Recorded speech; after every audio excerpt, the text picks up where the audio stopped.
Di video ini kita akan bahas tentang cara memasang fan casing. Sebelum memasang fan casing ini, sebaiknya kita mengenal dulu desain dari fan casing itu sendiri, agar kedepannya kita tidak salah dalam memposisikan fungsi dari fan casing. Bagian depan fan casing terlihat sirip atau baling-balingnya itu nampak cembung. Sedangkan bagian belakang fan casing akan terlihat baling-balingnya itu nampak cekung.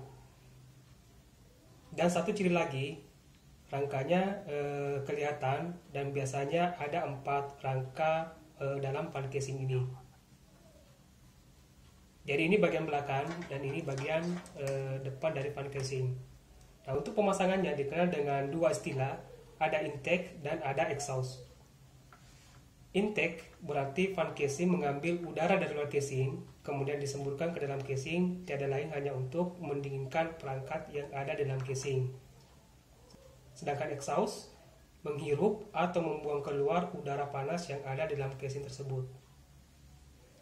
Jadi kesimpulannya, di dalam casing meskipun sudah dikipas menggunakan cara intake, akan tetapi pasti ada panas yang keluar dari perangkat yang lain, misalnya prosesor. Nah, inilah fungsi dari exhaust untuk membuang keluar udara panas yang ada di dalam casing tersebut. Cara pemasangannya untuk intake biasanya dipasang pada bagian penutup casing,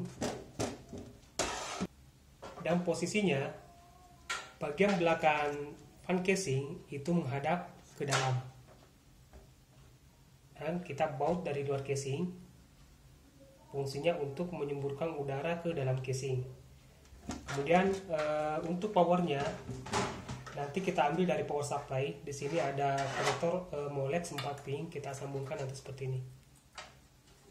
Sedangkan exhaust biasanya dipasang pada bagian belakang casing, dan posisinya bagian belakang fan casing itu menghadap keluar. Jadi nanti kita pasang dalam casing seperti ini. Posisi pada bagian belakang fan casing itu menghadap keluar. Kemudian kita baut dari sini.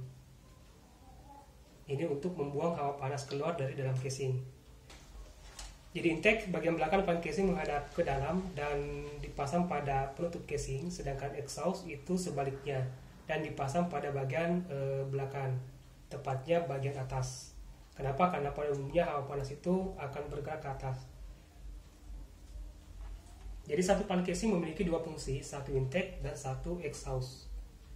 Nah, jika ada pertanyaan kapan menggunakan intake dan kapan menggunakan exhaust, jika pada casing hanya disediakan satu tempat untuk memasang fan casing.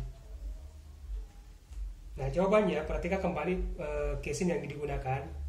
Jika tempat pemasangan fan casing hanya disediakan cuma satu tempat, hanya terletak pada bagian belakang casing, maka itu posisinya adalah exhaust. Jika tempat pemasangannya ada pada penutup casing, maka itu berarti intake.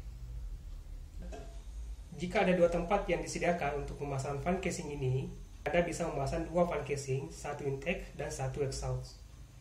Baik, saya rasa cukup untuk video kali ini mengenai cara pemasangan fan casing. Semoga bermanfaat dan sampai jumpa di video berikutnya.